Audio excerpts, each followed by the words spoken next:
प्रविश्य मम वाचमिमां प्रसुप्तां सञ्जीवयत्यखिलशक्तिधरस्वधाम्ना अन्यांश्च हस्तचरणश्रवणत्वगादीन् प्राणान्नमो भगवते पुरुषाय तुभ्यं यं प्रौरजन्तमनुपेतमपेतकृत्यं द्वैपायनो विरहकातर आजुहाव पुत्रेति तन्मयतया तरवोऽपि नेदुः तं सर्वभूतहृदयं मुनिमानतोऽस्मि। समाश्रयेद्गुरुं भक्त्या महाविश्वासपूर्वकं निक्षिपेत् सर्वभारांश्च गुरोः శ్రీపాదపంకజే. మనమున్నటువంటి ఈ క్షేత్రం ఇది ఆధ్యాత్మిక వాంగ్మయమునకు జన్మనిచ్చిన భూమి. ఈ ఆధ్యాత్మిక క్షేత్రములో ఇక్కడే పుట్టి పెరిగిన వారికి దీని విషయం తెలిసిన ఈ ఆధ్యాత్మికత, ఈ మహత్వము, దీని ప్రాముఖ్యానికి విలువ ఇవ్వరు. అంటే ఉదాహరణకు గంగా నదిలో కప్పలు చేపలు ఉన్న వాటికి నేను గంగా స్నానం చేస్తున్నాననే భావన వాటికి రాదు. క్షేత్రములో ఉండేవారికి ఇలాగే ఆ క్షేత్రం యొక్క మహిమ తెలిసిన దాని పట్ల ఎక్కువ శ్రద్ధ ఉండదు అని చెప్తుంటాం. బయట నుంచి వచ్చిన వాళ్ళకే దీని యొక్క మహత్వం తెలుసుని. అయితే అది కూడా కాదు, వారి వారి ఆ జీవస్వరూపానికి సంబంధించింది అనేది సరి అయినటువంటిది. దూరం నుంచి వచ్చిన వాళ్లకు విలువ ఎక్కువ తెలుసు అనడం కంటే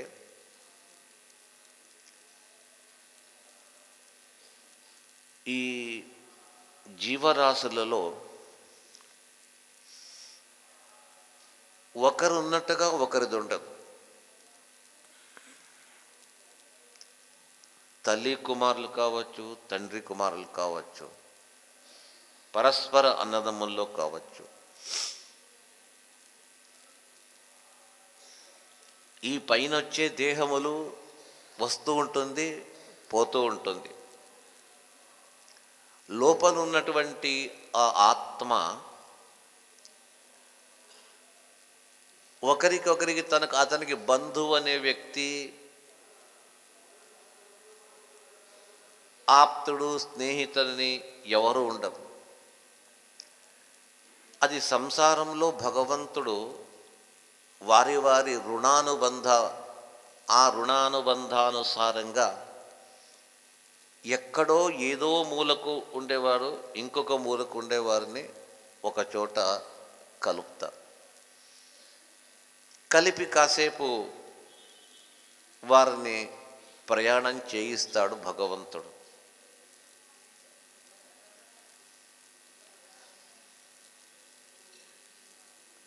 అది రామాయణంలో ఒక సందేశాన్ని వాల్మీకి మహర్షి చెప్తారు. యథా కాష్టంచ కాష్టంచ సంయుక్త అంటారు. నది ప్రవాహానికి అవతలి ఒడ్డులు ఉండే ఏదో ఒక చెట్టు విరిగి పడితే, ఇంకో చోట విరిగి పడితే అవి రెండు ఎక్కడో, అది కొన్ని కిలోమీటర్, ఇది కొన్ని మీటర్ దూరం ఎక్కడో పడి ఉంటుంది. ఆ ప్రవాహానికి వచ్చి ఒకసారి ఏమవుతుంది, ఎక్కడన్నా ఒక చోట ఒక మూలకు పడిన కాష్టము ఒక మూలకు పడిన కాష్టము రెండు ప్రయాణం చేసి ఒకటిగా కలుస్తుందట. అవి రెండు కలిసి కాస్త ప్రయాణం చేసి తర్వాత అవి రెండు మళ్ళా విడుదలైపోయి అది ఒక మూలకు ఇది వరకు మూలకు పోతాం. అలాగే మన యొక్క ఈ సంసారము కూడా ఒకరికొకరికి సంబంధం లేదు. ఏ వ్యక్తికి సంబంధం అనేదే లేదు. ఆ ఆత్మకు సంబంధం ఎప్పుడు వస్తుంది అంటే దేహ నిమిత్తంగా వస్తుంది. ఎక్కడో కాశ్మీర్లో ఉండే వ్యక్తికి కన్యాకుమారిలో ఉండే ఒక వ్యక్తితో ఒక జన్మలో ఒక తల్లి కడుపులో పుట్టేది, లేదా ఆ వ్యక్తికి ఈ వ్యక్తికి వివాహమయ్యేది. ఏదో ఒక సంబంధాన్ని అది రుణానుబంధము అంటాం. ఎప్పటిది అంటే మనం ఇప్పటి వాళ్ళం కాదు. కృష్ణుడు చెప్తాడు భగవద్గీతలో, బహూని మే వ్యతీతాని జన్మ తవ చార్జున. నీకు నాకు చాలా సంవత్సరాలుగా ఉన్నది. చాలా ఎక్కువ అంటే శాస్త్రకాలు విడదీసి చెప్తారు. కొన్ని కోట్ల కోట్ల కోట్ల జన్మలు ఎత్తి వచ్చింటారు. ఏదో జన్మలో ఎక్కడో వాళ్లకు రుణానుబంధం ఉంటుంది. ఏదో ఒక వారికి ఉపకారము, వీరికి ఒక వ్యక్తి ఇంకో వ్యక్తి ఉపకారం చేసి ఉంటారు. ఇద్దరు ఒకటి కావచ్చు, లేదా ఒకరికి శత్రుత్వం ఉంటుంది. ఆ శత్రుత్వం శేషం ఉంటే ఇంకొక జన్మలో ఇద్దరిని కలిపి అది భార్యాభర్తల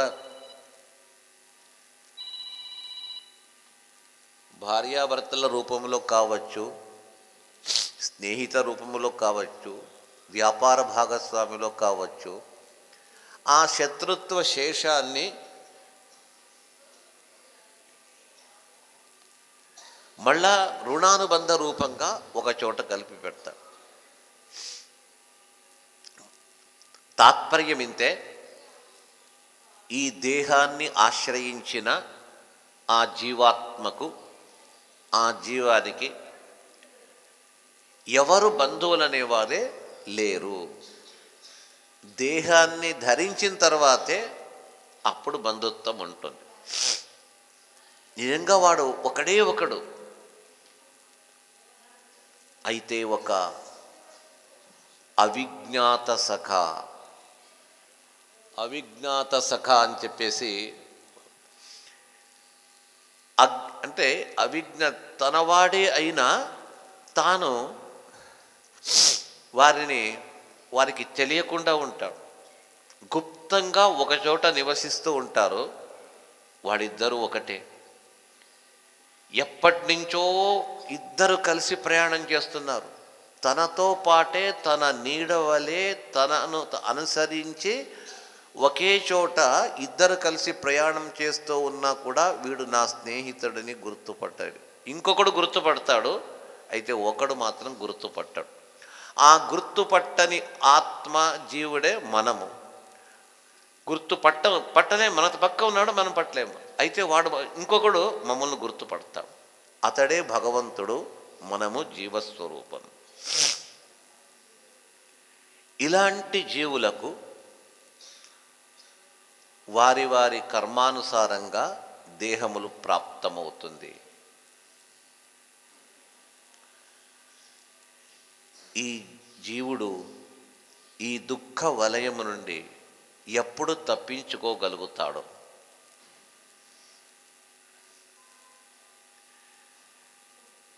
అతనికి ఎప్పుడు విడుదల ఎప్పుడవుతుంది?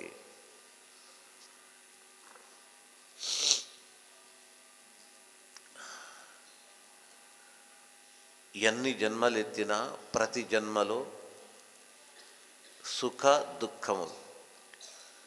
ఒక జన్మలో దుఃఖమధికము, ఒక జన్మలో సుఖ దుఃఖ మిశ్రణము. ఇలాంటి క్లిష్టములు ప్రతి జన్మలో ఉంటుంది. అతడు తన యొక్క స్వరూపాన్ని బాగా తెలుసుకునేంత వరకు తెలుసుకొని దానికి నివారణాన్ని పెద్దలు చెప్పిన రీతిగా తాను చేసుకున్నట్టయితే ఈ దుఃఖ సాగరము నుండి బయటకు వస్తాడు.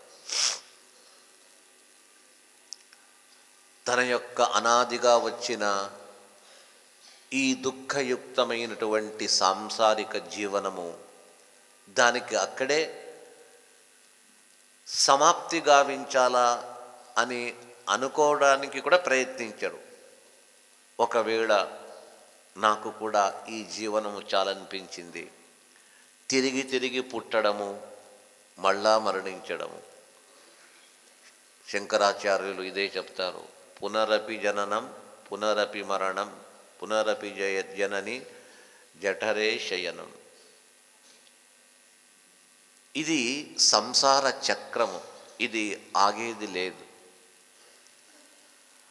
అది ఆపడానికి, ఈ సంసార వలయం నుంచి బయటికి పోవడానికి మార్గం ఉన్నా ఇంకా పరిపక్వము కాని జీవులు ఇక్కడే పడి ఉంటాం, ఇదే బాగుంది అని చెప్పేసి భ్రమిస్తారట.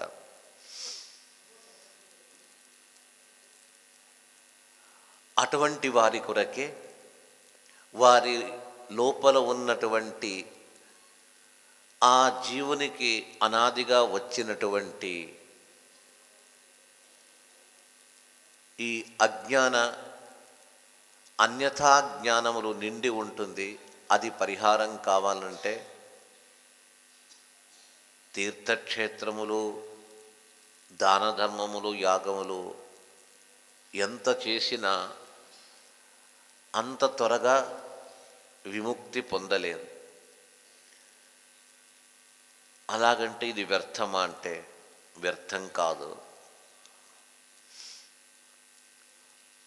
ఒక పెద్ద మట్టి కుప్ప బాగా గట్టిగా అయిపోయి ఉంటుంది. దాన్ని తొలగించాలంటే చిన్న మేకు తీసుకొని దాన్ని కొడుతూ పోతే ఎప్పుడది ఆ మట్టి దిబ్బ ఎప్పుడది శిథిలమై పక్కకు పోతుంది? పోలేదు. దానికి ఒక పెద్ద సాధనం తీసుకుని త్రవ్వి దాన్ని అవతలి వేస్తే వెళ్ళిపోతుంది. మనం చేసే ఈ తీర్థయాత్రలు, పూజలు, చిన్న చిన్న కార్యక్రమాలతో పెద్ద పర్వతము వలె పెరిగినటువంటి మనలో ఉన్నటువంటి ఆ అజ్ఞానము అవంతా నశించాలంటే ఇంత త్వరగా పోదు. వాటిని పరిహరించుకోవడానికి వేరే సాధనం ఉంది. ఒక పర్వతాన్ని కూడా బద్దలు చేయడానికి సాధనం ఉంది.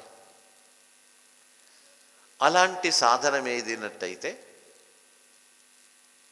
భగవత్ తత్వజ్ఞానము మాత్రమే, కానీ వేరే కాదు. హిమాలయ పర్వతాలకు వెళతాము. ఎప్పుడు కాదు, ఇప్పుడు చూడాలి హిమాలయ పర్వతం. బదరీనాథ్ పోలేము. ఇప్పుడు మంచుతో కప్పబడి ఉంటుంది. ఆ పర్వతములంతా మంచుమయం. అక్కడ ఇళ్ల పైన, పెద్ద పెద్ద భవనముల పైన కూడా దానికి రెండంతల మంచు పూర్తిగా పడి అంత మూతబడి ఉంటుంది.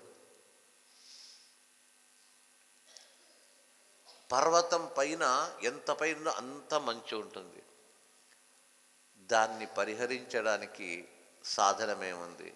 మనం వెళ్ళి ఏదైనా ఒక చేతిలో సాధన తీసి దాన్ని త్రవ్వి దాన్ని అంతా యువతల పడేస్తే అవుతుందా? అది కాదు. చిన్న ఉపాయం ఏది అంటే సూర్యుని యొక్క ఉదయమై ఒక్క కిరణము దానిపైన పడితే అంత ఎత్తు పర్వతం కూడా కరిగిపోతుంది ఒక్క క్షణంలో.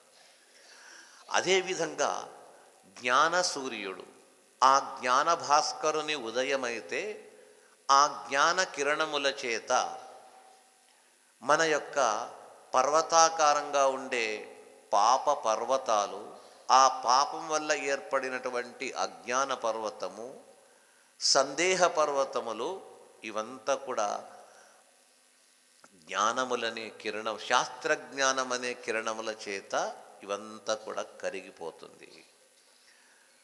అందుకే ప్రతి జీవి తన యొక్క కష్ట వలయము, జనన మరణములనే ఈ పెద్ద విషవలయం ఇది.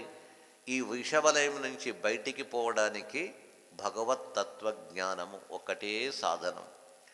అయితే ఆ భగవత్ తత్వజ్ఞానాన్ని పొందాలా అని మనము చాలా కృషి చేసి దాన్ని నేర్చుకోవాలని ఆసక్తి, వినాలనే భావన కలగాలన్నట్టయితే ఈ సాధనములేది తీర్థయాత్రలు, దాన ధర్మములు, పూజలు, యజ్ఞములు సహకరిస్తుంది.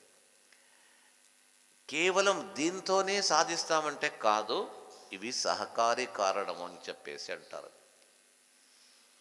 ప్రధానంగా జ్ఞాన సముపార్జన, ఆ జ్ఞానోపదేశాన్ని పొంది అక్కడ చెప్పిన రీతిగా నిత్యకర్మానుష్ఠానము, ధ్యానము, శ్రవణ మనన ధ్యానములు గావిస్తూ ఉంటే అది గొప్ప సాధనం. అది అందుకే 3 యోగములు శాస్త్రములు చెప్పింది.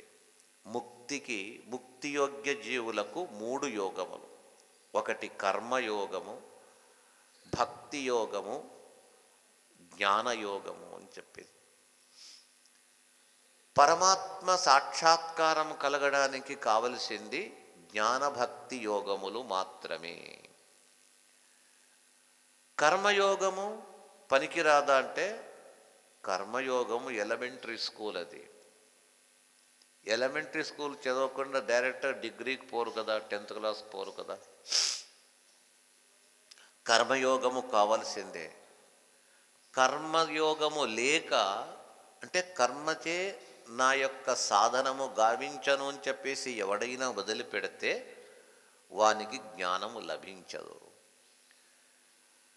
మన స్మృతి వాక్యాలు ఏమని చెప్తుంది? కర్మణ జ్ఞానమాతనోతి జ్ఞానేన అమృతీభవతి.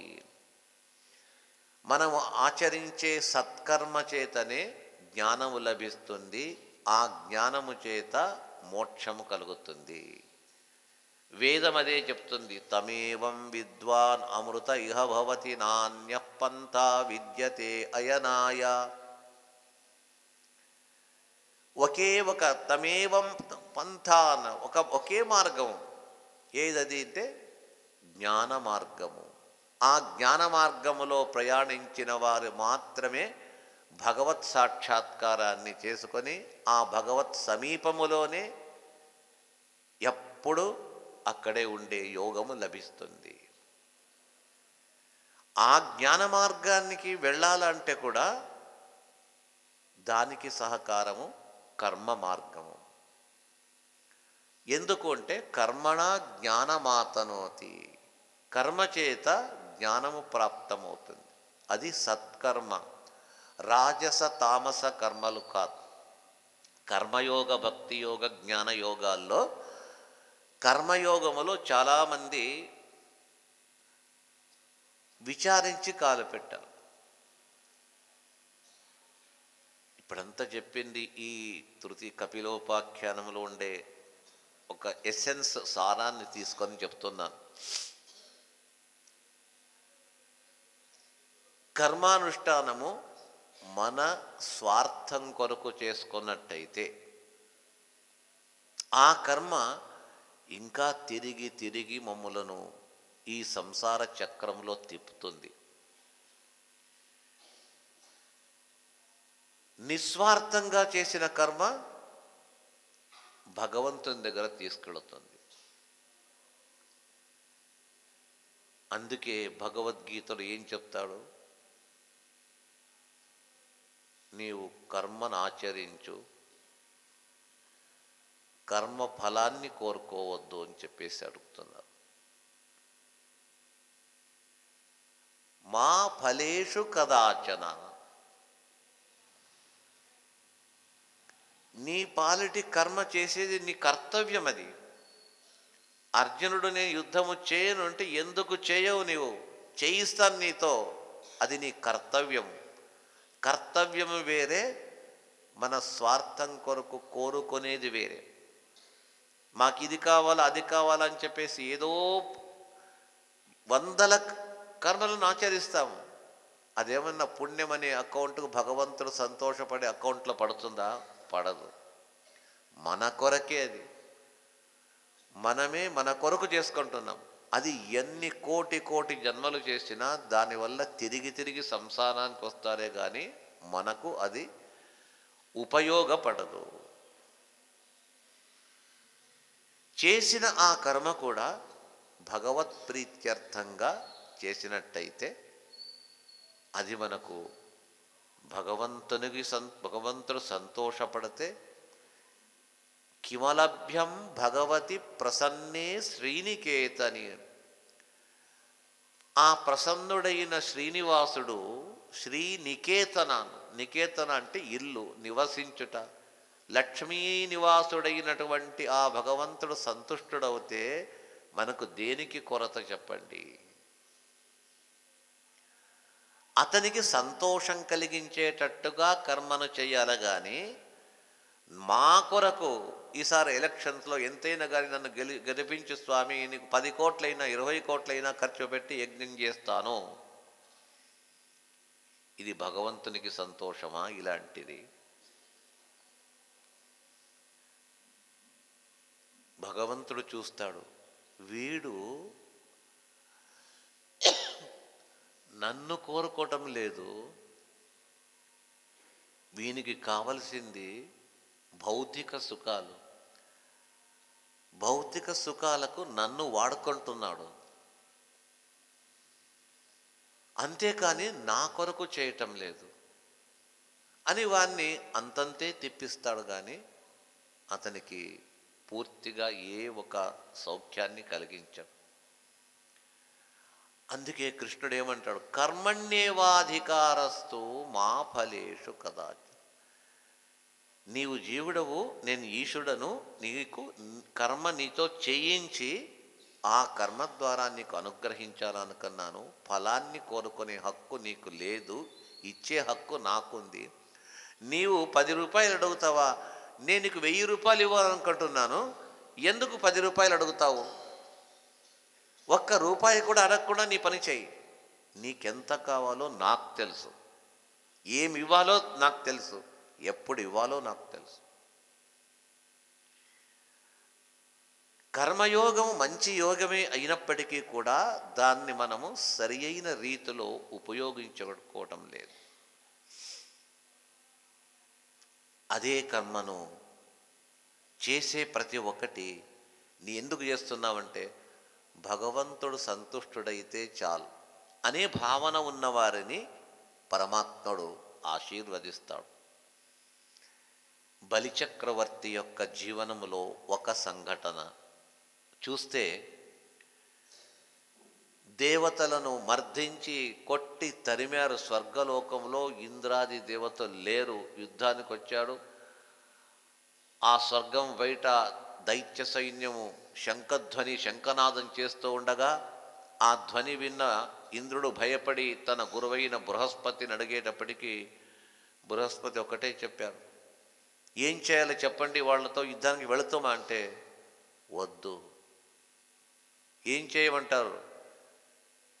నీ స్వర్గద్వారానికి వెనక దారి ఉందా, అక్కడి నుంచి పారిపో, ఇంకేం మాట ఆడొద్దు, నీకు ఇప్పుడు శక్తి లేదు, వెళ్ళిపో అని చెప్పేసి చెప్పడం వల్ల దేవతలు పారిపోతారు. దైత్యులందరూ స్వర్గాన్ని ఆక్రమిస్తారు. ఇంద్రుని సింహాసనంలో బలిని కూర్చోపెడతాడు శుక్రాచార్యుడు. హాయిగా కూర్చొని బలి చక్రవర్తి నేను ఇంద్రుడయ్యాను. శుక్రాచార్యులు అంటారు, నీ తలకాయ, ఇంద్రుడేమవుతావురా, కూర్చున్నావంతే. ఇది నీకు శాశ్వతం కావాలన్నట్టయితే భూలోకానికి వెళ్ళి 100 అశ్వమేధ యాగం చేయాలి, అప్పుడే ఇంద్ర పదవి దక్కుతుంది నీకు, లేకుంటే దక్కదు. ఇక్కడే చేస్తాం స్వర్గములు ఉంటే పనికిరాదు. అది భోగభూమి, ఇది కర్మభూమి. సారవంతమైనటువంటి భూమిలో విత్తనం వేస్తే బాగా పెరుగుతుంది, నిస్సారమైన భూమిలో విత్తనం వేస్తే పెరగదు. ఆ విధంగా చూస్తే పైలోకములో ఏది కూడా కర్మాచరణకు కాదది, భూలోకం ఒక్కటే. దేవతల సంగతి వేరే. భూలోకవాసులు స్వర్గలోకానికి వెళ్ళి అక్కడ నేను సాధిస్తానంటే కాదు. ఇక్కడ ఏం సంపాదించుకున్నావో అక్కడ ఖర్చు పెట్టుకొని రా, అంతే నీ పని. అయితే నీవు సంపాదించాలంటే భూలోకానికి రమ్మంటాడు. నర్మదా నదీ తీరంలో గొప్ప అశ్వమేధ యాగాలు తలపెట్టాడు. అతను ఎలా చేశాడో, ఎంత ఇచ్చాడంటే చెప్పడం కూడా కుదరదు.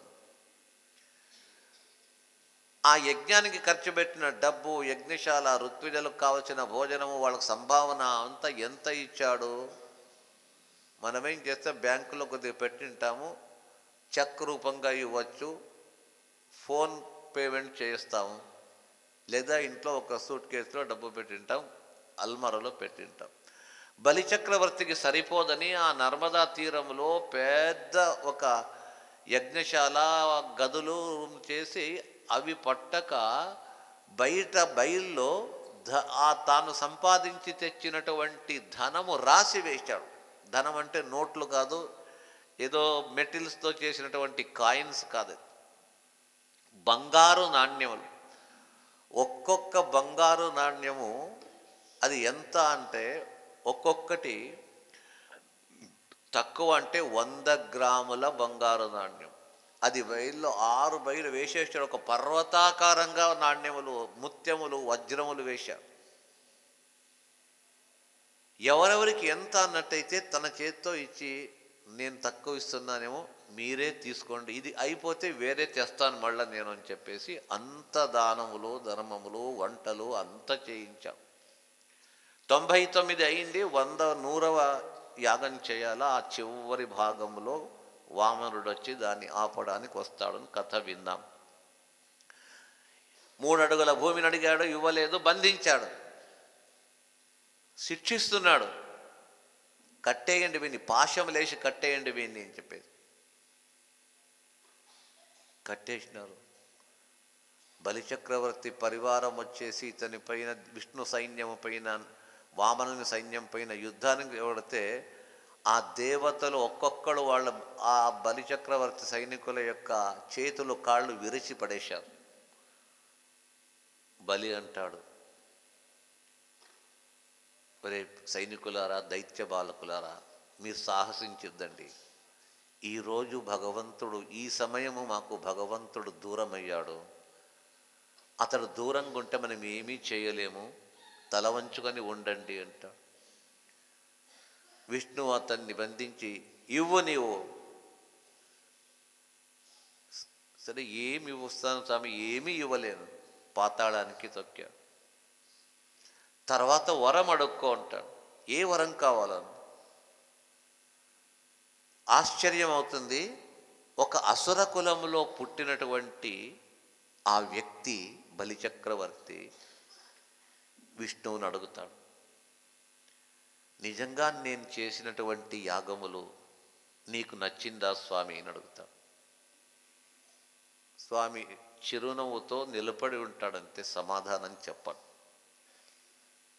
బలిచక్రవర్తి అంటాడప్పుడు, నేను యాగం చేసింది ఇంద్ర పదవి కొరకు చేశాను. ఆ ఇంద్ర పదవిని అనుభవించాలని చెప్పేసి కోరికతో నేను చేశాను. అయితే ఇప్పుడు తెలిసింది, మనము చేసే ప్రతి కర్మ మన స్వార్థంగా చేయకూడదు. ఏ కర్మను ఆచరించినా భగవత్ ప్రీతి కొరకు చేయాలా. అందుకు నేను ఇప్పుడు అడుగుతున్నాను, ఐంద్రం పదం నాంతరీయం ఫలం తు హరితోషణం అంట. ఇంద్ర పదవి నాకు సెకండరీ. ఇంద్ర పదవి వచ్చినా రాకపోయినా నేను సాధారణంగా ఉంటాను. నాకు కావలసింది ఒక్క మాట నీవు చెప్పు శ్రీహరి, నీవు చేసిన యజ్ఞంతో నేను సంతుష్టుడయ్యాను అని ఒక్క మాట చెప్పు. నీవెక్కడికి పంపించినా అక్కడికి పోతాను. నాకు నీవు సంతుష్టుడు కావాల్సింది ఒక్కటే కావాలి, కానీ వేరే వద్దు. విష్ణు అతన్ని అభినందించి, లేదు బలి, నీ హృదయం నాకు తెలుసు, అసురకురములో పుట్టిన అసురావేశం ఉంది, అయితే నీవు ఉత్తమ వ్యక్తివి, అయితే ఇక్కడ ఉండొద్దు. ఇప్పుడు వైవస్వత మన్వంతరములో ఈ పురంధరుడు ఇంద్రుడుగా ఉన్నాడు, వచ్చే మన్వంతరంలో నీవే దేవేంద్రుడు అవుతావు. చూడండి, 100 యజ్ఞములు పూర్తి కాకున్నా ఇంద్ర పదవిని డిక్లేర్ చేసేశాడు వామనుడు. ఎప్పుడో బలిచక్ర, ఎప్పుడది? ఏ వ్యక్తి తాను ఆచరించిన కర్మ హరిప్రీత్యర్థముగా, భగవత్ ప్రీత్యర్థంగా చేస్తారో అప్పుడు సంతుష్టుడవుతాడు, వారికి దాసుడవుతాడట. దానికి నిదర్శనం ఇదే బలిచక్రవర్తి. పాతాళానికి పంపించేశాడు, ఇక్కడ ఉండొద్దు, ఈ పాతాళ లోకం యొక్క ఆధిపత్యం నీకు ఇస్తాను, ఈ లోకం ఏలు నీవు. అయితే చాలా డేంజర్ లోకం అది, పెద్ద పెద్ద రాక్షసులు. ఇక్కడంతా ఈ దైత్యులు పనికిరాని వాళ్ళు, అక్కడ ఉండేవాళ్ళు చాలా పెద్ద రాక్షసులు. వాళ్ళు మనుష్యులనే మింగేస్తారు. ఎవరైనా నీ భవనంలో వచ్చి నీకేమైనా హాని చేస్తారేమో, లేదు నా సైన్యాన్ని పెట్టుకుంటాను, నీ సైన్యాన్ని నీ ఇంటిని మింగేస్తారు వాళ్ళు, ఏం చేస్తావు, ఎవరొద్దు, నేనే మీ ఇంటి కాపరిగా నేను చేతిలో దండము పెట్టుకొని నేను చేతిలో నిలబడి ఉంటాను అని చెప్పేసి దండపాణి చేతిలో ఒక కర్ర పట్టుకొని బలిచక్రవర్తి ఇంటి బయట, అంటే ఒక వాచ్మెన్ అంటాం కదా మనము, ఆ పనిని భగవంతుడు బలిచక్రవర్తి ఇంటి బయట ఇప్పటికీ కూడా ఇప్పటికి ఈ రోజుకు కూడా ఈ మన్వంతరం అయ్యేంత వరకు విష్ణువు ఒక రూపంతో బలిచక్రవర్తి యొక్క ఇంటి బయట ఉంటూ అతన్ని కాపాడుతున్నాడు అన్నట్టయితే ఎంత గొప్ప వ్యక్తి, అతని సాధన ఎంత గొప్పది. భగవంతునికి ఇష్టమైంది అతడు చెప్పిన ఒక్క మాట, అతడిచ్చిన దాన ధర్మములు కాదు, అతడు చేసిన యజ్ఞములు కాదు, అతడు చెప్పిన మాట ఏమి, ఐంద్రం పదం నాంతరీయం ఫలంతో హరితోషణం. నేను చేసినటువంటి ఈ యజ్ఞానికి ఇంద్ర పదవిని నేను కోరుకోవటం లేదు, అది వచ్చినా రాకున్నా పర్వాలేదు, కాకపోతే స్వామి నీవు సంతుష్టడవైతే చాలు, అంతకంటే నాకేది వద్దు. ఈ మాటల వల్ల ఇలాంటిది చాలా దృష్టాంతాలు ఉన్నది మన పురాణ ఇతిహాసంలో. ప్రతి సాధకుడు సాత్వికుడు తాను ఏదైనా సత్కర్మలు చేస్తే భగవత్ ప్రీత్యర్థంగా చేయండి, మన కొరకు చేసుకోవద్దండి. హిరణ్యకశిపుడు వరములు కోరాడు, పెద్ద లిస్టు కోరాడు.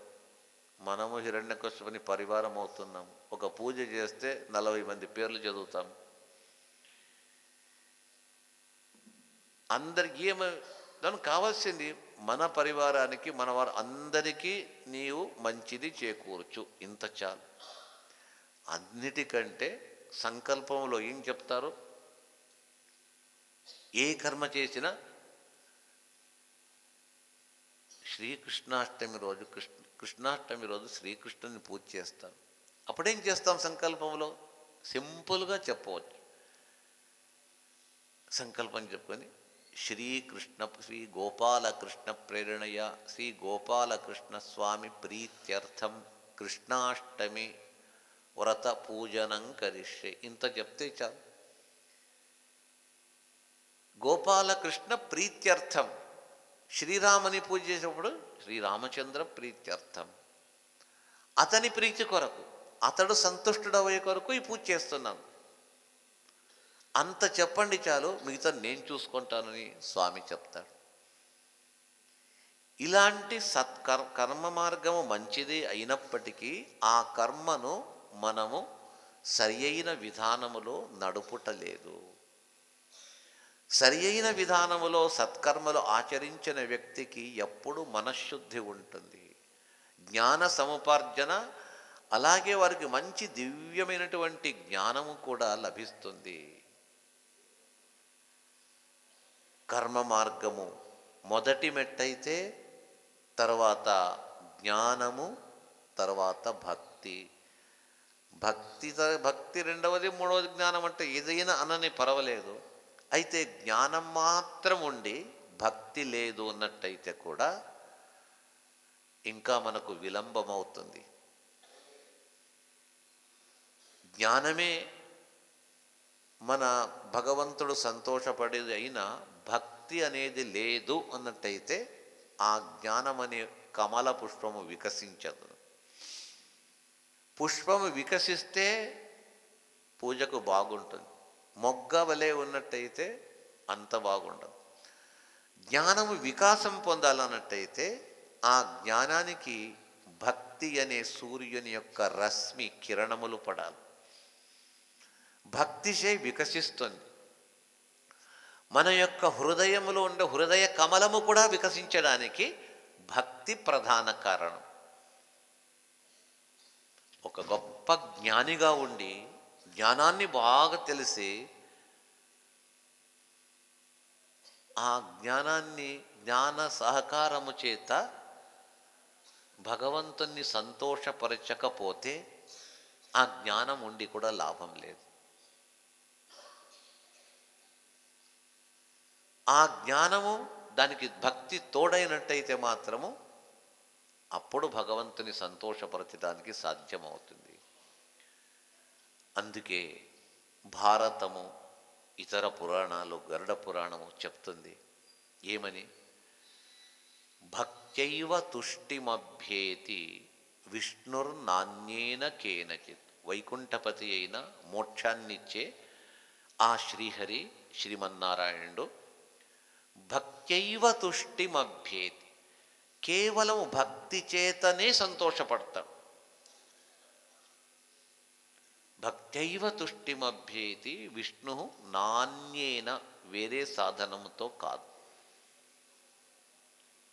జ్ఞానం కొద్దిగా తక్కువ ఉన్నా కూడా భక్తిచే సంతుష్టుడై అతనికి ఆ జ్ఞానం ఎంత పర్సెంట్ తక్కువ ఉందో దాన్ని అతడు పూర్తి చేస్తాడట ఆ భగవంతుడు. జ్ఞానం మాత్రం ఉండి భక్తి లేదు అంటే అది సహకారి కాదది. ఈ విధంగా చెప్పడం వల్ల ఈ కర్మయోగం అనేది మొదటి మెట్టై అక్కడ కర్మ సాధించిన తర్వాత ఈ జ్ఞాన భక్తుల ఆ మార్గానికి మెట్లెక్కి వెళ్ళాలి. ఆ రెండు కలిస్తే మాత్రము మనము పూర్తిగా జీవన్ముక్తులైపోతాం అని ఈ మూడు మార్గములను కపిల పరమాత్ముడు తల్లిని నిమిత్తం చేసుకొని అందరికీ కూడా చెప్తూ ఉన్నాం. అంతేకాదు, ప్రధానంగా కర్మ జ్ఞానములోని చెప్తారు కదా. ఏది ఇంపార్టెంట్ చెప్పండి? ఏదో ఒకదాన్ని మేము ఆశ్రయిస్తాము. ఈ కర్మ అనే మార్గమా, జ్ఞానం అనే మార్గమా, కర్మ మార్గమా? వాళ్లకు ఒక దృష్టాంతం ఇస్తారు శాస్త్రకారులు. వాళ్ళనే తిరిగి ప్రశ్నిస్తారు. ఒక పక్షి పైకి బాగా ఎగురుతుంది, కిందికి వస్తుంది.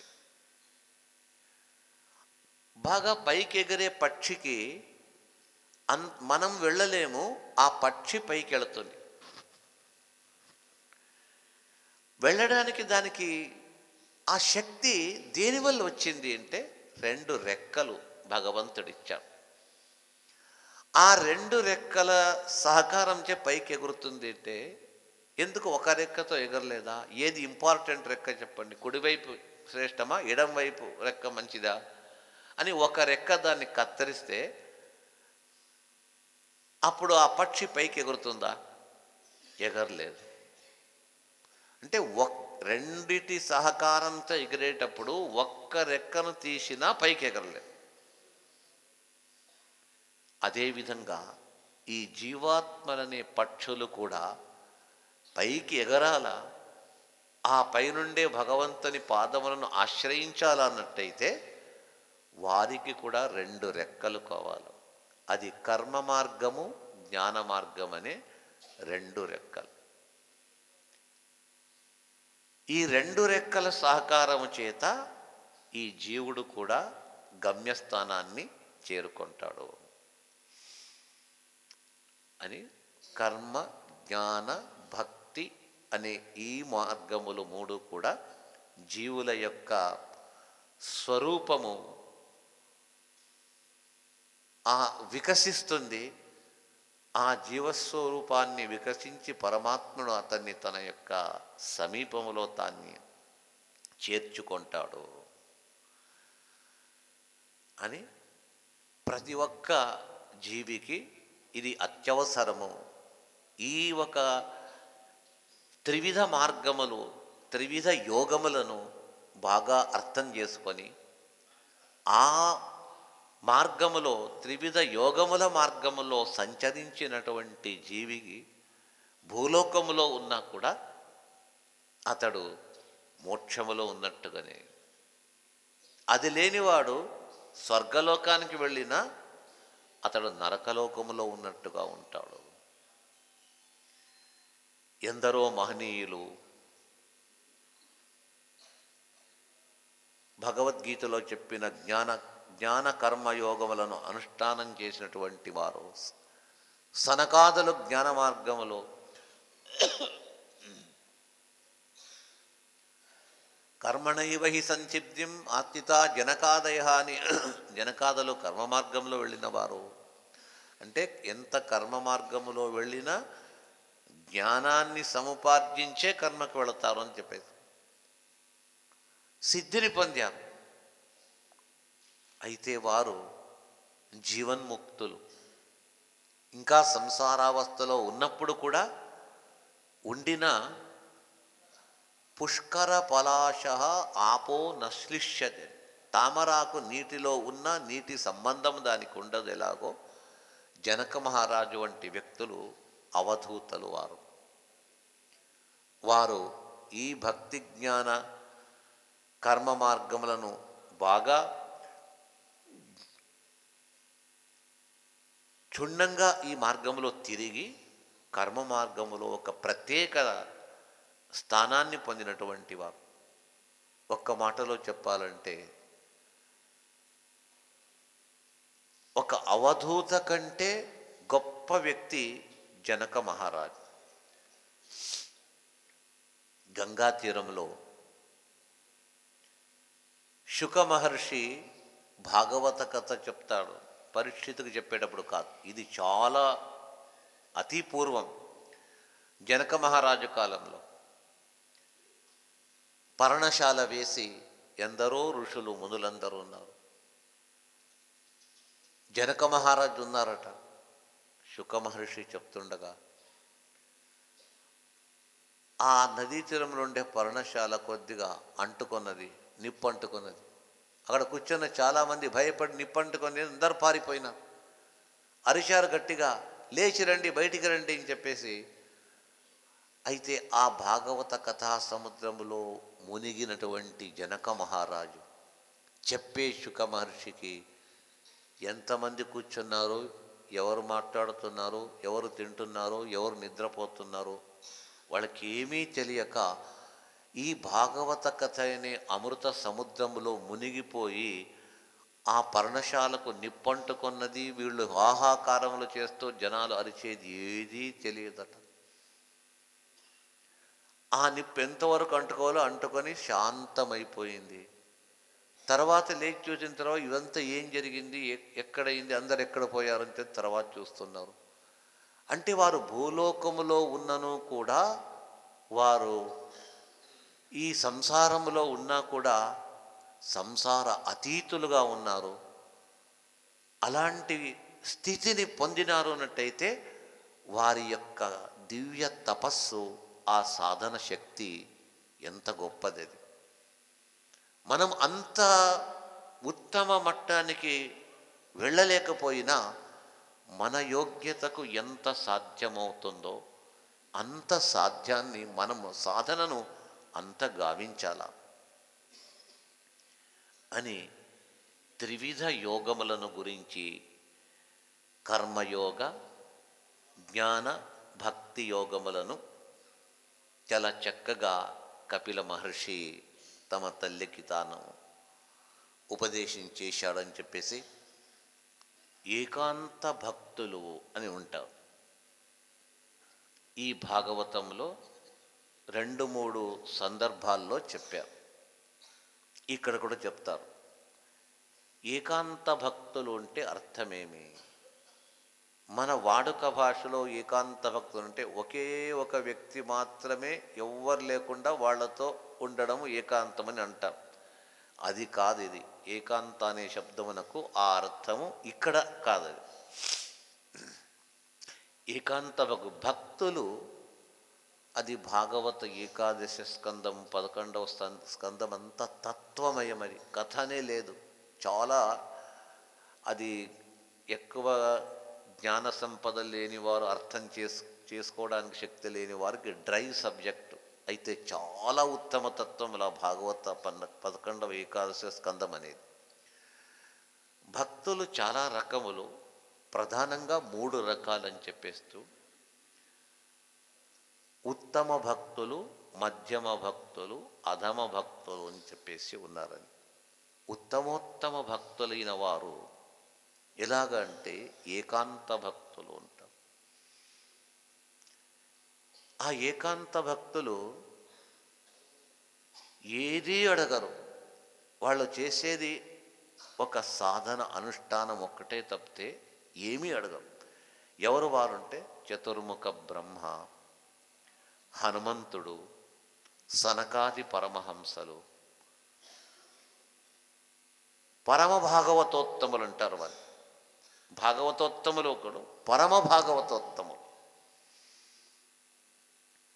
వాళ్ళ యొక్క స్వరూపం ఎలాంటిది అంటే ఈ ఏకాంత భక్తుల స్వరూపము ఏదీ అడగరు. ఇలాంటి కోరిక అనేది ఒక్క కోరిక కూడా వారికి ఉండదు. ఉదాహరణ హనుమంతుందే. నిన్న చెప్పాను, మీరు చాలాసార్లు వినింటారు హనుమంతుని యొక్క తత్వమేమి. అందరి వలె నేను సముద్రం చేస్తాను, నేను చూస్తాను, నేను దాడుతాను చెప్పనే లేదు. దక్షిణ దిశకు పంపించారు ఈ కొందరు కపులందరినీ కూడా హనుమంతుని నేతృత్వంలో, అతని లీడర్షిప్లో పంపిస్తారు. చిన్న చిన్న కోతులు అవంతా ఎగురుతుంది, నేను ఎప్పుడే ఎగిరి వెళ్ళిపోతాను, నేను వెళతాను. సరే ఎవరెవరు ఎంత వెళతారో చెప్పండి అంటే ఒక్కొక్క వ్యక్తి చెప్తారు. నేను 10 యోజనములు మామూలుగా మాట్లాడేస్తారు. కార్యరూపంగా వచ్చినప్పుడు భయపడిపోయారు ఆ వానరములంతా. నీవెంత ఎగరగలవు, ఇది 100 యోజనముల సముద్రం, నేను 10, కొందరు 20, 30, 40, 50 ఇలాగే పెరిగింది. జాంబవంతుడు నేను 93 యోజనములు ఎగరగలను, ముందు 100 ఎగురుతుంటేనే అయితే నాకు మోకాళ్ళు నొప్పి అవుతుంది, ఇంతే ఎగరగలను. అంగదుడు అంటాడు, నేను 100 ఎగరగలను, కాకపోతే తర్వాత ఏమవుతుందనేది నాకు తెలియదు. ఇంక ఎవరి లేదా, సాధ్యం కాదా, ఇంకెట్లా రాముని కార్యం ఎలా జరగాలని భయపడిపోయి చూస్తారు. ఒక చెట్టు కింద కూర్చున్నాడు ధ్యానాసక్తుడై హనుమంతుడు. హనుమంత నీవు తప్పితే ఎవరు, నీవే రావాలని జాంబవంతుడు, సుగ్రీవుడు అందరూ కలిసి ప్రార్థిస్తారు.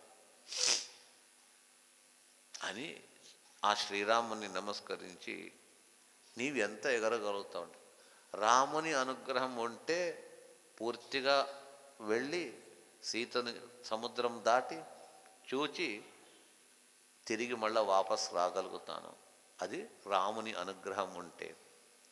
ఎంత చాలా చాలా చాలా సూక్ష్మంగా మాట్లాడేశాడు.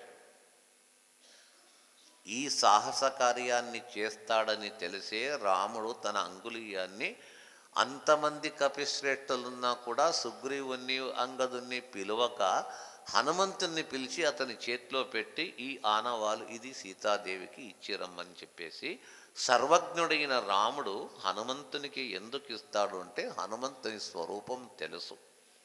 ఎన్నో జన్మల నుంచి ఈ వ్యక్తి ఆ భగవంతునికి తెలుసు. ఇంత సాధన కార్యసాధన చేసి వచ్చిన తర్వాత హనుమంత నీవు చేసిన ఉపకారానికి నేను ఏమి ఇవ్వాలా, నీకేం కావాలన్నా కోరుకోవచ్చు అని పదే పదే అడుగుతున్నా తల వంచి 2 చేతులు జోడించి నమస్కారం చేసి వెళ్ళిపోతున్నాడు. కానీ ఎప్పుడు ఏ కోరిక కోరలేదు. బహుశా శతవారములు ఎన్నిసార్లైనా అడిగి ఉంటాడేమో రాము. చివరిలో ఇక తాను పరంధామకి వెళతాననే సమయంలో కూడా అడిగిన అప్పుడు సమాధానం చెప్పలేదు. ఒక్క కోరిక కూడా కోరలేదు. ఇది ఏకాంత భక్తులంటే భగవంతుడు తప్పితే ఈ భగవంతుని కంటే భిన్నమైన ఈ లోకము నుంచి వారికి ఏ ప్రయోజనము లేదు, వద్దు. నాకేమి వద్దు, ఒక్క భగవంతుడు చాలు. సాధారణ మనుజులైతే వారు ఈ జగత్ నుంచి ఏది అపేక్ష లేకున్నా, ఏది ఆశించకున్నా, భగవంత మోక్షాన్ని మాత్రం ఇవ్వవయ్యా, మోక్షం ఇవ్వని అడుగుతారు. సరే మంచి కోరిక అని మనం అనుకుంటాం. వాళ్ళ మోక్షము ఇవ్వు అని ఒక్క కోరిక కూడా కోరరు. అంటే మోక్షానికి పోరా అంటే ఇచ్చేది భగవంతుడిస్తాడు, మనం ఎందుకు అడగాలి? భగవంతుడిస్తే అతను అనుగ్రహించి ఇచ్చాడని తప్పక స్వీకరిస్తాను. హనుమంతుడు ఒకటే అన్నాడు, సదా నీ నామము నా హృదయములో, ఆ నామమనే దీపం వెలుగుతుండాలా, నాలుక నుండి ఎప్పుడు నీ నామస్మరణం నాకు వచ్చేటట్టుగా అదొక్కటి చెయ్యి, వేరే ఏమొద్దు. రామనామస్మరణము, ఆ రామమూర్తిని హృదయంలో పెట్టుకొని తన యొక్క బింబమూర్తి హృద్గతుడైన హనుమంతుని ఆ హృదయములో వెలసినటువంటి ఆ రామమూర్తిని నిరంతరము తాను చూస్తూ రామ మంత్రాన్ని సర్వకాలంలో జపిస్తూ తరించినటువంటి గొప్ప వ్యక్తి ఆ హనుమంతుడు. అలాంటి వారే ఇంకా ఉన్నారు, సనకాది పరమహంసులు. అటువంటి వారు వీరికి ఏ కోరికలు లేదు, భగవంతుణ్ణి ఇలాంటి మోక్షసుఖం ఇవ్వమని కూడా అడగరు. వాళ్లకు మోక్షసుఖం అంటేమి, భగవంతుని నామస్మరణనే మోక్షసుఖము, అతన్ని చూచుటనే మోక్షసుఖం. ఇలాంటి ఏకాంత భక్తుల యొక్క నామస్మరణం, వాళ్ళ సేవ చేయమని చెప్పలేం, మనం పోలేం వాళ్ళ దగ్గరికి, వాళ్ళు మనకు అగుపించరు. అయితే నిత్యము అలాంటి ఉత్తమ ఏకాంత భక్తులు అంటే ఉత్తమోత్తమ భక్తులు, అలాంటి వారి యొక్క నామస్మరణం చేసినా కూడా ఆ భగవంతునికి చాలా సంతోషం అవుతుంది. భగవంతునికి సంతోషము, అతన్ని స్మరిస్తే సంతోషము, అతని భక్తులను స్మరిస్తే మరింత సంతోషము. ఒక పురాణంలో భాగవతం యొక్క మహత్వాన్ని చెప్తూ బ్రహ్మ విష్ణువుల యొక్క సంవాదములో భాగవతాన్ని గురించి బ్రహ్మ ప్రస్తావిస్తూ విష్ణువుతో అడుగుతాడు, స్వామి నీ యొక్క సాన్నిధ్యము ఎక్కడెక్కడ ఉంటుంది? వైకుంఠములో, ఇంకా ఎక్కడెక్కడ ఉంటావు అంటే, అదంతా సరయ్యా, వైకుంఠం ఉంటాను, మరొక లోకంలో ఉంటాను. అయితే నేను ఎక్కడుంటాను తెలుసా? ఎత్ర ఎత్ర చతుర్వక్త్ర శ్రీమద్భాగవతం భవేత్ గచ్ఛామి తత్ర తత్రాహం గౌరియథా సుతవత్సరా. ఎక్కడెక్కడ భాగవతం ప్రవచనం జరుగుతుందో మొదటి శ్రోతగా నేనే వెళుతాను అని శ్రీమన్నారాయణుడు చెప్పాడట. నీకేం సంబంధము అంటే ఒక దృష్టాంతం ఇస్తాడు మహావిష్ణు. గౌరియథా సుతవత్సల, ఆవు ఎక్కడికి పరిగెత్తిపోతుంది అంటే తన దూడ ఎక్కడి వెళ్ళుంటుందో అక్కడికి పరిగెత్తిపోతుండడు. నేను ఎక్కడ భాగవతమో అక్కడికి వెళతాను అంటే అర్థమేమి? ఆవు దూడను వెతుక్కుంటూ దూడ దగ్గర పోయేటట్టుగా భగవంతుడు భక్తులు ఎవరో భాగవతములో ఉండే అంబరీషుడు, ధ్రువ మహారాజు, ఉత్తానపాద మహారాజు, గజేంద్రుడు, ఉద్ధవుడు, ప్రహ్లాదుడు, ఇలాంటి భక్తుల కథ ఆ భాగవతంలో ఉంది. కాబట్టి నా పిల్లల కథ నేను వినకపోతే ఎలాగా అని చెప్పేసి ఒక తల్లికి ఒక తండ్రికి, వారికి మనకు ఎంత పోట్లాటున్నా కూడా వాళ్ళ పిల్లల మంచి గురించి చెప్తే వాళ్ళు చాలా సంతోషిస్తారు. ఎలాగో భగవంతునికి కూడా భగవద్భక్తుల కథ చెప్తుంటే నేను ముందొచ్చి కూర్చుంటాను అని మొదటి శ్రోతగా ఆ శ్రీ మహావిష్ణువే భాగవత కథకు పరిగెత్తుకుంటూ వస్తాడట. అంటే భక్తుల పైన ఆ భగవంతునికి ఎంత ప్రేమ మన పైన లేదు. ఎందుకో తెలుసా? మనం భక్తులు కాలేదు కాబట్టి. మనము భక్తులైతే తప్పకుండా మన పైన తన ప్రేమ వర్షాన్ని ఆ పరమాత్ముడు కురిపిస్తాడు. ఆ భక్తుల స్థితికి మనము కూడా, ఆ మార్గానికి మనము కూడా వెళ్ళాలా. కొద్దిగా విలంబం కావచ్చు వెళ్ళడం, అయినా క్యూలో నిలబడాలి. ఎంత క్యూలో నిలబడినా తిరుపతికి వెళితే 18 గంటలో 20 గంటలో, వైకుంఠ ఏకాదశికి 24 గంటలు అయినా పర్వాలేదండి, 24 గంటలైనా దర్శనం చేసుకొని బయటికి వచ్చాను.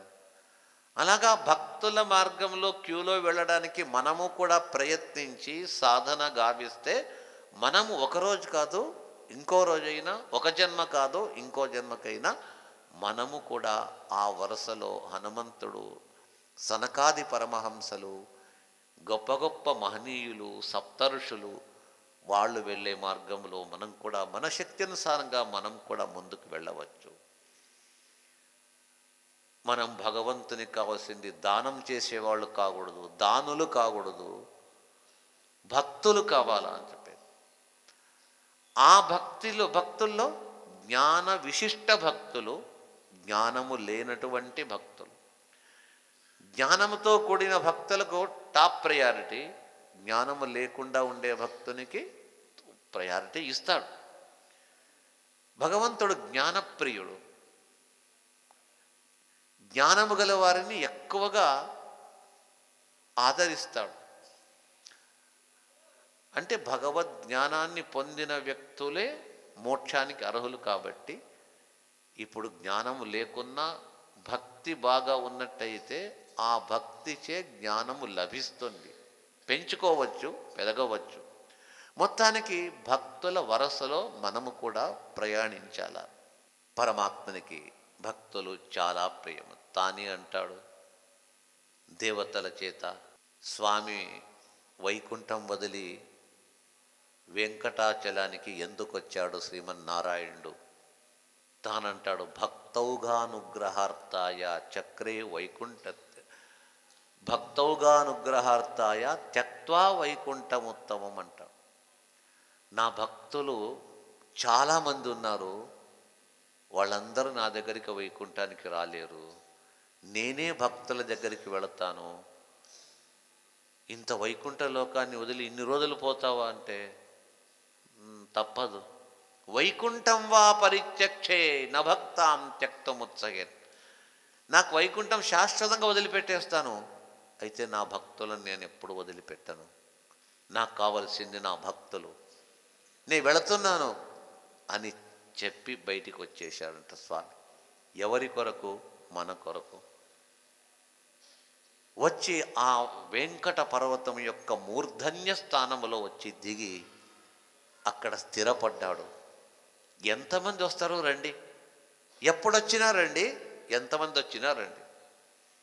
మనమైతే ఎప్పుడైనా కలవాలంటే ఈరోజు కాదు రేపు చూస్తాం, ఎల్లుండి చేస్తాం, ఈ సమయానికే రండి. వెంకటేశ్వర స్వామి అంటాడు టైము తర్వాత దినములు తీసేశాడు. మీకు ఎప్పుడు వీలైనా రండి, కాస్త వెనుకో ముందో నేను మీకు దర్శనం ఇస్తాను. అంటే భక్తుల కొరకు స్వామి తన యొక్క సమగ్రమైన జీవనాన్ని భక్తులకు ఇచ్చేశాడు. ఏ వ్యక్తి అలాగిస్తాడు చెప్పండి? అందుకే భక్త వత్సల అని చెప్పేసి ఆ భగవంతుని పేరు. ఈ విధంగా కపిలోపాఖ్యానములో అది ఎంత చెప్పినా ఇంకా చాలా అది సముద్రం వలె ఉంటుంది. ఈ వివిధ అపూర్వ తత్వములు, దీని విలువ కట్టడానికి సాధ్యం కాదు. అత్యంత శ్రేష్టమైనటువంటి ఈ తత్వములను కపిల మహాముని, మహాజ్ఞాని, బ్రహ్మాదులకు కూడా తత్వోపదేశం చేసినటువంటి వ్యక్తి, ఒక అబల, ఒక స్త్రీ, ఆమెను ముందుంచుకొని ఆమెకు చెప్తూ వచ్చాడంటే ఎవరైనా కానీ, ఇలాంటి స్త్రీలైనా పురుషులైనా తెలుసుకోవాలనే ఒక తపన ఉన్నటువంటి ఏ వ్యక్తి అయినా ముందుకొస్తే నేను తప్పకుండా వారి కొరకే నేను ఉంటాను, ఎన్ని రోజులైనా ఉంటాను అని స్వామి దేవహూతి, ఆ మాతృమూర్తి ఎంత పుణ్యవంతురాలో చూడండి. నేరుగా భగవంతుని ద్వారా తత్వోపదేశం వినే యోగ్యత ఆమెకుందంటే ఎన్ని జన్మల పుణ్యమో ఆవిడది. అలాంటి తల్లులు కావాలా? ప్రతి మహిళ ఆ విధంగా తయారవుతే ఇల్లు ఎందుకు నాస్తిక నిలయం అవుతుంది చెప్పండి? ఆ ఇంట్లో దుర్ఘటనలు ఎందుకు జరుగుతుంది చెప్పండి?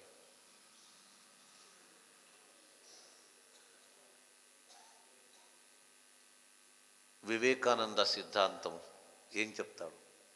If A women is educated, the whole house is educated. ఇంట్లో ఒక గృహిణి మంచి విద్యావంతులు అయితే ఇంట్లో అందరు విద్యావంతులు అవుతారు. మహిళ ఇంట్లో గృహిణి విద్య లేదన్నట్టయితే కష్టమవుతుంది. ప్రతి మహిళలు చదువుకోవాలా, జ్ఞానాన్ని సంపాదించాలా. కాంపిటీషన్లో వెళ్ళి మేము పురుషుల కంటే ముందు పోతామని కాంపిటీషన్ చూపేది కాదు. తన ఇంటిని సరిదిద్దుకోవటానికి ఆమె జ్ఞానాన్ని పొందాల. ఇదంతా లౌకిక జ్ఞానం అనుకోండి. అయితే నేను చెప్పేది ఆధ్యాత్మిక జ్ఞానం. అలాంటి ఆధ్యాత్మిక జ్ఞానము వైపు మనస్సు మమకారము ఉన్నటువంటి మహిళలు నిజంగా వారుండే ఇల్లు నందనవనం. అది వారు అనుకుంటే ఆ మహిళలు ఏదైనా సాధిస్తారు అనే విషయాన్ని దేవహూతి నిజం చేసింది, చూపించింది. ఈరోజు ఇంతమంది అప్పటి నుంచి భాగవతము కొన్ని వేల సంవత్సరాల నుంచి ప్రతి ఒక్క మహనీయులు తలుస్తూ ఋషులు ఈ భాగవతాన్ని తెలుసుకొని విని ఆ దేవహూతి దేవిని తలిచి తల వంచి ఆవిడకు నమస్కారం చేస్తున్నారు అన్నట్టయితే ఆ వ్యక్తి యొక్క వ్యక్తిత్వం ఎంత గొప్పదో చూడండి. వారు చేసింది చూపించింది అంతా కూడా మన కొరకు, మీరు ఇలాగే తయారు కండి అని చెప్పడానికి. ఈ కథ, ఈ ఆఖ్యానము, ఈ తాత్విక సంబంధమైనటువంటి ఈ అద్భుత జ్ఞాన భండాగారం అంట, జ్ఞానము నిధి ఇది. ఆ జ్ఞానపు నిధిని ఎవరైనా తీసుకువెళ్ళవచ్చు. ఒక నిధి పెట్టిన చోట కాపలా కాస్తారు. ట్రెజరీ దగ్గర కాపలా ఉంటుంది, సీసీ కెమెరా ఉంటుంది, ఎవరు తీసుకోపోకూడదని. అయితే వ్యాస మహర్షి ఓపెన్ మార్కెట్లో పెట్టారు, ఫ్రీ ఆఫ్ కాస్ట్, ఎవరైనా తీసుకెళ్ళండి ఈ జ్ఞానాన్ని. సరిగా అర్థం చేసుకోండి, సరిగా మంచి రీతిగా వినండి, తీసుకెళ్ళవచ్చు. ఎవరికైనా ఆసక్తి ఉన్నవాళ్ళు, జిజ్ఞాస గలవారు ఈ జ్ఞాన నిధిని మీరు తీసుకుంటే మీ స్వహస్తంతో మీ సొంతమే చేసుకోవచ్చు ఈ జ్ఞానాన్ని అని ఆ దివ్య జ్ఞానాన్ని ఎన్నో సంవత్సరముల క్రితమే వ్యాస మహర్షి ఈ ఆధ్యాత్మిక సాధకులకు అందించాడు. ఆ పరంపర ఇంకా సాగుతూ వచ్చింది.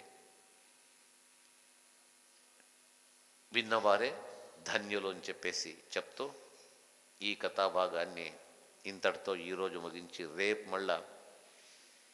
రేపు ఒక్కరోజే ఉండేది. ఈ తృతీయ స్కందము చతుర్థ రెండు చెప్పాలనుకున్నాము. ఒక్క స్కందానికే కొద్దిగా జటిలంగా తత్వములతో కూడి ఉంది కాబట్టి ఇది మీకు అర్థమయ్యేటట్టుగా చెప్పడానికి కొద్దిగా దృష్టాంతములు ఇచ్చి